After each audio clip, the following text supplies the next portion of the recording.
Embla Books presents My Perfect Sister by Penny Batchelor and read by Nikki Patel.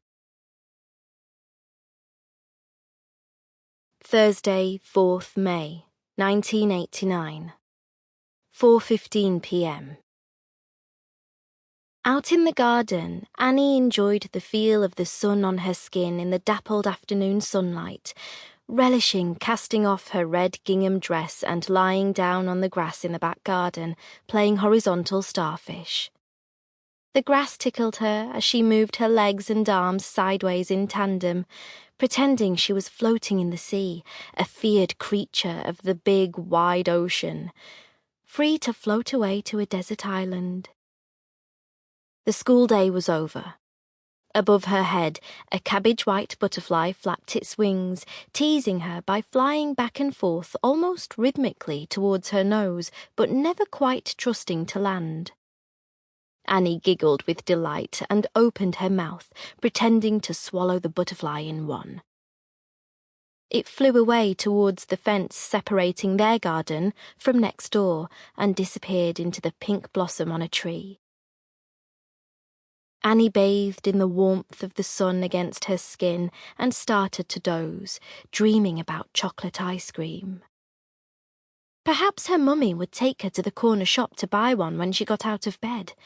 All would be well with the world. Suddenly, a shadow covered the sun, cooling her face, causing her to wake up and sit bolt upright. "Oh!" she said, startled. "It's you." Chapter 1 2014.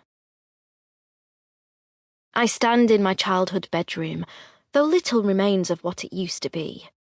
On the walls where in my teenage years I had blue-tacked Nirvana and Oasis posters, there's now pale blue wallpaper with a small white peony pattern. The old cider-stained taupe carpet has gone, replaced by a dark blue plush version.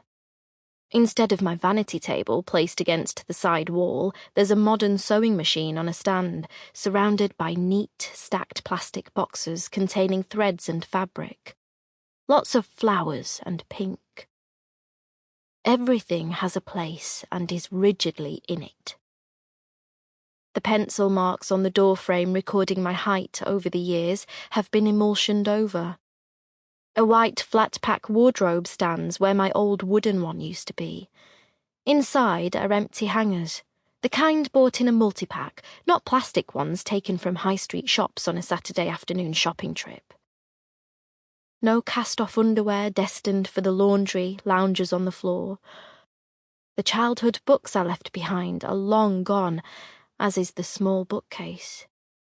Only the single bed remains as a remnant from what the room once was to testify that I slept here. Even that, pushed up against the back wall instead of jutting out into the room, is covered in a patchwork quilt, no doubt sewn by my mother to show her crafting skills off to guests. If she ever has any. This is not my room anymore. It's the spare bedroom. In fact, it's as if I never was here. As if I didn't exist.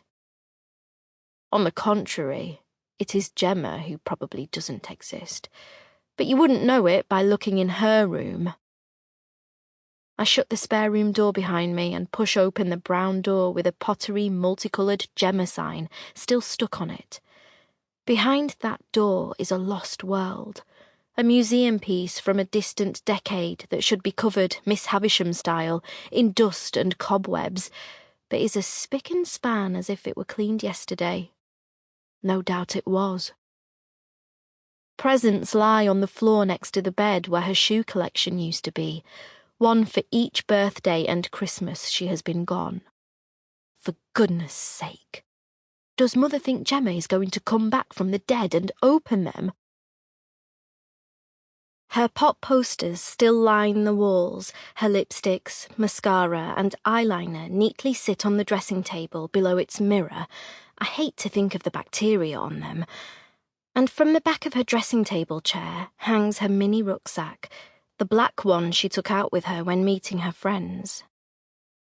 Scruffy, the mangy fluffy dog, Sample complete. Ready to continue?